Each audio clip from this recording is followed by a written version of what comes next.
bonding.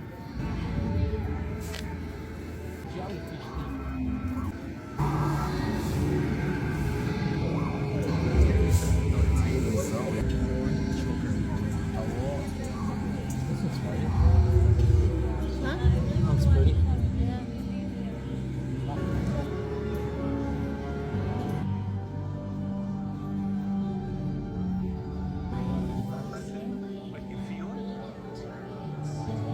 Under these roofs. What's beautiful about Reef Village is that it very much exemplifies the Navi belief in connectivity. This is a home now. When we were designing creatures for metaphors,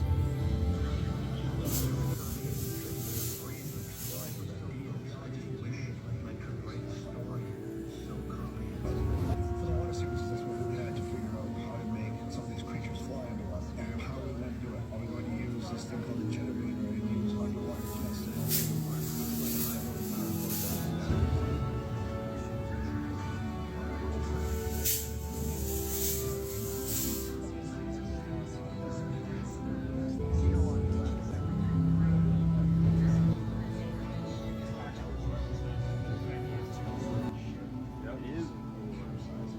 And the way they got the drums in over it. Yeah.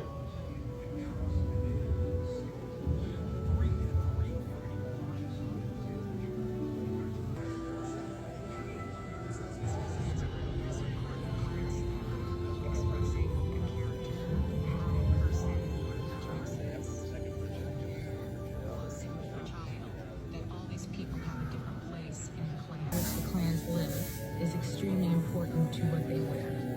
So the Mankind are forest people. They use things from the Pandorian forest. The Mankind are much more adapted to water. That's so weird. It's so real, wasn't it? Even as soon as you see it, like the screen, it really.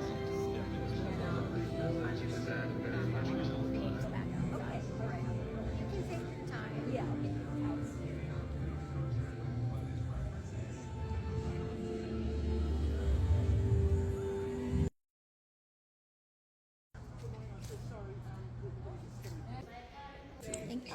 Right there.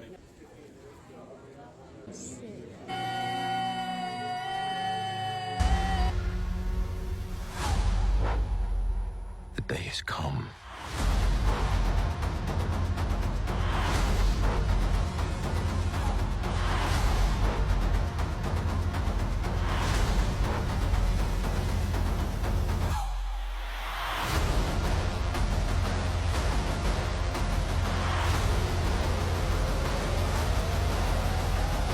Avatar Fire and Ash. Now- Think.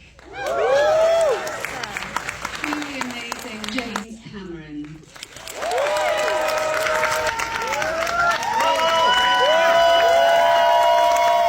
First of all, I want to say, last time I spoke to you, we were 3:45, but who's Oh, I'm sorry. Yes, fine. But yes, so predictions were correct, and congratulations. Thank you very much. Thanks, man. Yeah, I'm not great at prognosticating this stuff, but we're on track to maybe paying the bills on this one. So I just want to start with a story that I personally love about. Definitely the main sort of visual concept for Avatar, which was a bioluminescent forest that was very reactive. The ground lit up when you walked on the moss, and the trees were all glowing and so on. It was so vivid. I mean, I sometimes do this, not very often, but it was such a vivid dream. I was 19, I was in college, and I'm an artist, I draw, I paint. So I got up and I painted it, essentially. And it saved us from 11 lawsuits. Because so many people came out of the woodwork saying, you stole the idea from us. It's like, well, no, there's this drawing from when I was 19. Kind of beat you to the punch by like 20 years. Do you have that framed somewhere, or is it locked in a safe? I should frame that sucker. It's actually, I think it's on display in Istanbul. The ocean conservation theme is still there, obviously, with the plight of the Tulkun and the Navi's commitment to defending the Tulkun, which hopefully we can all take to heart. It's symbolic in general of our kind of collective disdain for the natural world and how we're basically kind of steamrolling and extracting it as fast as we can. That's been a theme throughout the films. I don't think that's unexpected to anybody that's seen the previous films. I think what might be a little unexpected in this film is that we're looking a little bit more at kind of, for want of a better word, racial issues. We've got a mixed race marriage, we've got mixed race, or we've got an interracial marriage, we've got mixed race children and their sense of identity, who am I, where do I fit in, and things like that. There are a lot of family dynamics in the film, in addition to that, fathers and son, tensions between fathers and sons, tensions in the marriage caused by, and sometimes you gotta go 4.6 light years away and look back at us and our earth and all of our problems here and our humanity through that lens. And I always say that the Na'vi, it's not us versus the Na'vi in the movie. The Na'vi represent how we see ourselves, an aspirational version of us, I think, for most people. They have values around connection, values around tribe and culture, tradition, and they have values around their relationship with nature. And I think we all feel that that's the right thing, but we make compromises and we make sacrifices as a society.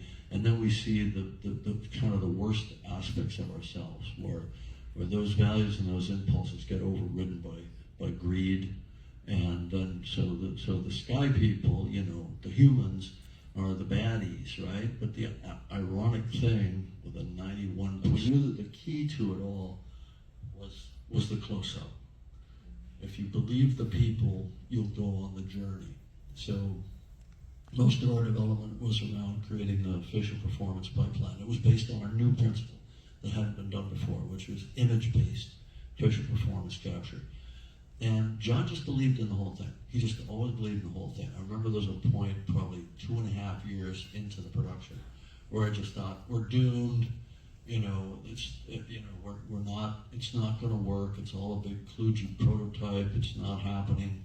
And because we didn't get the first shot that we could actually use in the film until about the 3-year mark of a 4-year project. And we still had 2,500 shots to go. And John always said, it's going to be great, it's going to be great.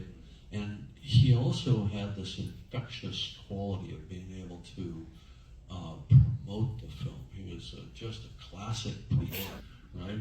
So he'd go on the road, he'd get with the exhibitors, he'd say, guys, you gotta be ready for the 3D, it's gonna be fantastic. And the second we started to get some scenes together, he took that on the road, he'd be showing it just relentlessly around, all around the world. And he actually was successful in getting enough movie theaters, exciting the exhibitors enough to get the movie theaters out there to be ready in time for the release of Avatar. Because a couple years before that, there were only about 80 screens in the world that were compatible with digital 3D. And I think we got that number up to about 5,000 by the time Avatar was released. And that was about evenly split between all international territories and domestic US and Canada.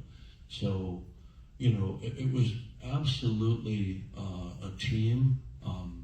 He backstopped me on all the creative stuff, the directing, editing, and all that. And then he did his own part of it, which wanted to make that image of him be proud of the film, which was his last film.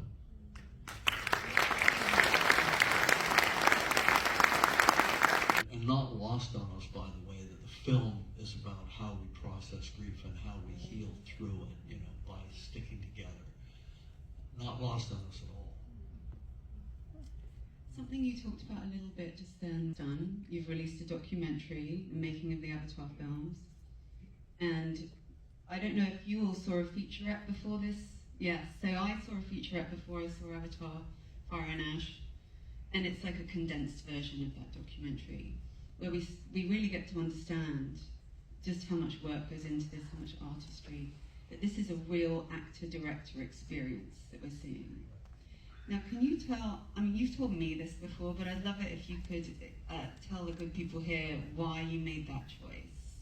Because I know it was really important to you. I was really worried about showing sort of behind-the-scenes stuff. You know how we love those little behind-the-scenes featurettes that you see before the movie drops? and you know, you get to see how they do the car stunt or the airplane stunt, or Tom Cruise strapped in on the wing of a plane or something, and that kind of adds value. I was afraid that seeing people in a black leotard with a camera bolted to their head was going to kind of diffuse the magic. I wanted it to be a magical experience without an explanation. And I think people went with that on the first Avatar. I think where we started to feel that might have been a miscalculation was on the second film, because that was just with the incipient rise of generative AI and the entire film industry feeling like, okay, we're under attack here, we're going to get replaced, acting's going to get replaced and all that. And I thought, all right, so this time out, let's honor this incredible work that these actors are doing. I think I was wrong previously. I think it doesn't diminish the actual experience of the film once the lights go down. But I felt it was really important to make two strong points. One, it's a highly actor-centric workflow. It starts with performance. That's the most important thing. We spent a year and a half working just on performance across the two films, because they were all done together. The two films were done together. That's kind of one big story and one big production. And you can see that it is kind of one big story, and it kind of culminates within this film. And you know, I go right from writing the characters into working directly with the actors for 18 months, and I'm not worried about lighting or dolly track or cranes or any of, you know, kind of the aspects of physical production. We're just focused on performance. And to put that in perspective, 18 months, that's a long time. That's week in, week out for 18 months, versus shooting all of the actors and the part of me to just focus on our stuff together. And as a writer-director, I get to take off my sort of technical hat and forget about it for a while. And then when we're finished with that phase of production, we go into the next phase, which is virtual production, where the actors essentially have gone on to other shows and projects, and I'm now just working with the virtual camera, going through that ghost world of their recorded performances. And the beauty of it is I can really optimize my work as a camera operator, I'm not the cinematographer, but working on the lighting and cinematography and the world building, I can really focus on that, which is kind of the other side of my brain that I also love, which is highly technical, but I try to bifurcate it so that the actors aren't bogged down by that part of it. And that works out beautifully. That takes me about a year to do all the virtual cameras. And it's Warong's headdress can stay on if she's flying, and she had to make a real one, test it with a wind machine.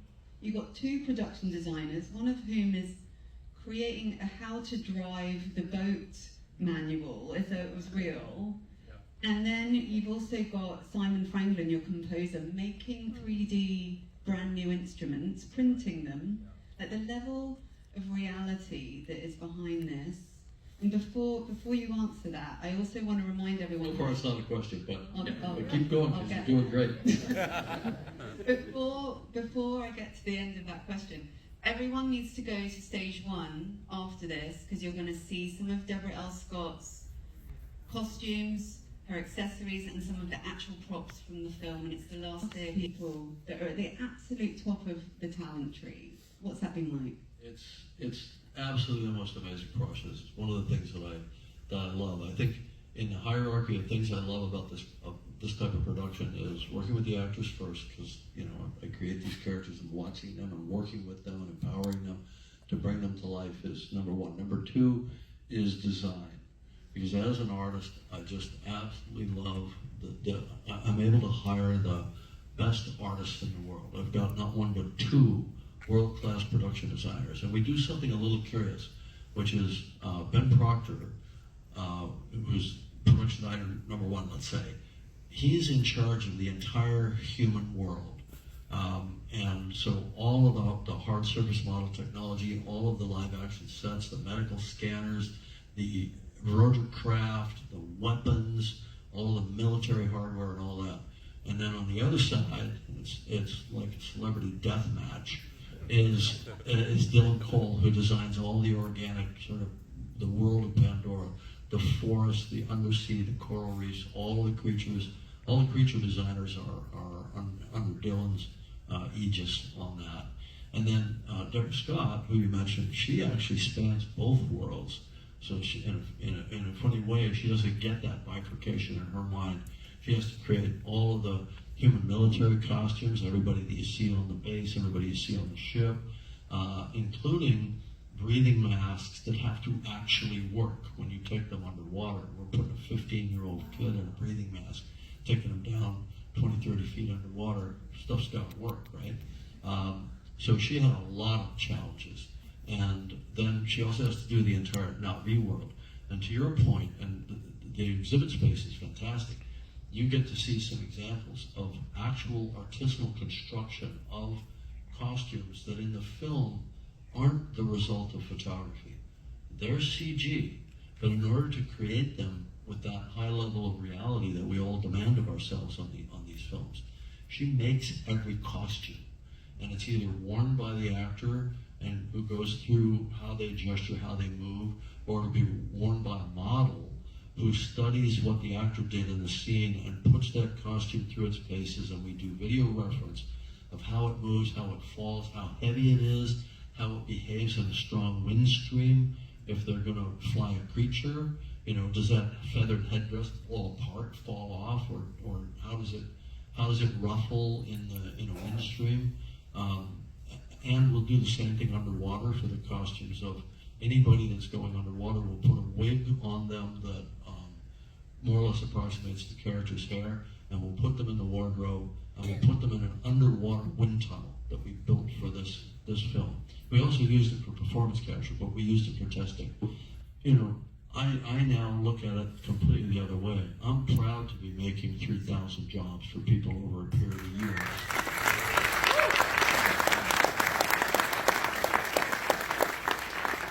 And you know, after the dust settles on this film, I want to really look very hard and very deeply at generative AI and see where it can help us bring costs down, but not bringing costs down by laying people off, bringing costs down by making artists more effective and efficient.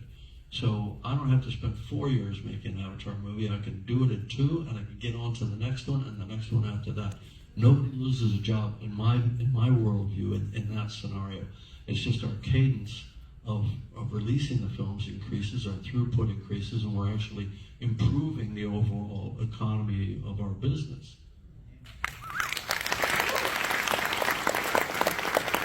Now, I know I'm out of time. You said you're waiting for the dust to settle. How are you feeling about 4 and 5? Look, we're off to a pretty good start. You know, look, one could always hope for more when you're spending as much money as we are, but I think we're going to land in a case where we've got to look at the business model carefully, but I'm optimistic. And I think that finding some of these efficiencies may be helpful, not just for Avatar, but for the industry at large. Because I'm a little concerned that with box office depressed about 35%, people usually say 22 to 25%. My math, it's more, because they're not calculating the difference in ticket prices, which have come up during the last few years. So if you actually look at admissions, we're off about a third right now, and that's like your margin, or it's maybe more than your margin. So the kind of films that I love to do, big fantasy, sci-fi, historical, whatever it is that takes VFX, and you know, Titanic was neither sci-fi nor fantasy, it was historical, but it took a lot of VFX, right?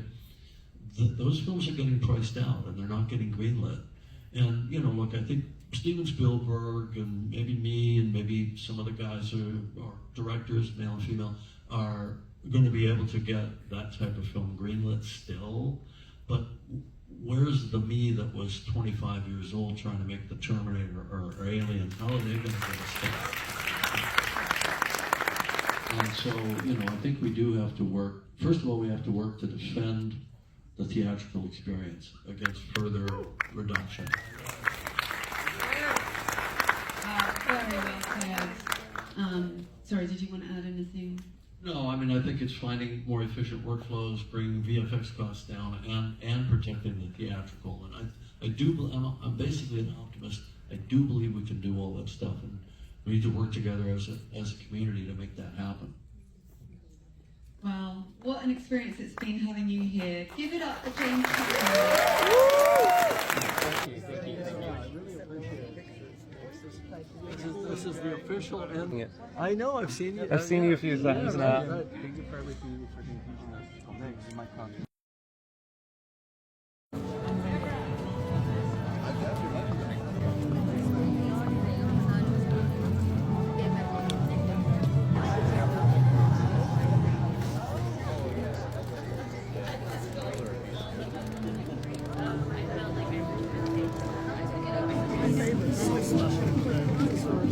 I didn't think I would like this as much as I do.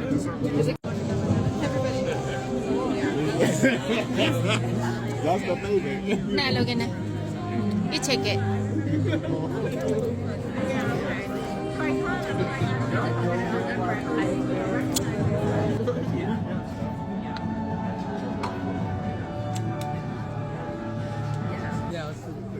Yeah, it doesn't get boring, right?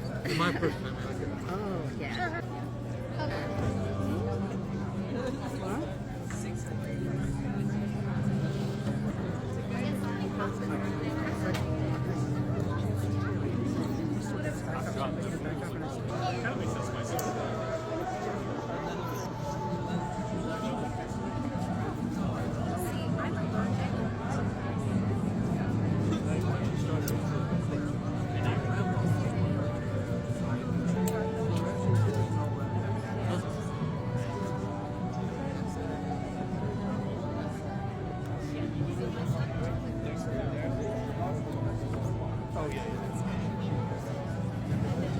Hey, right here, man. Appreciate it.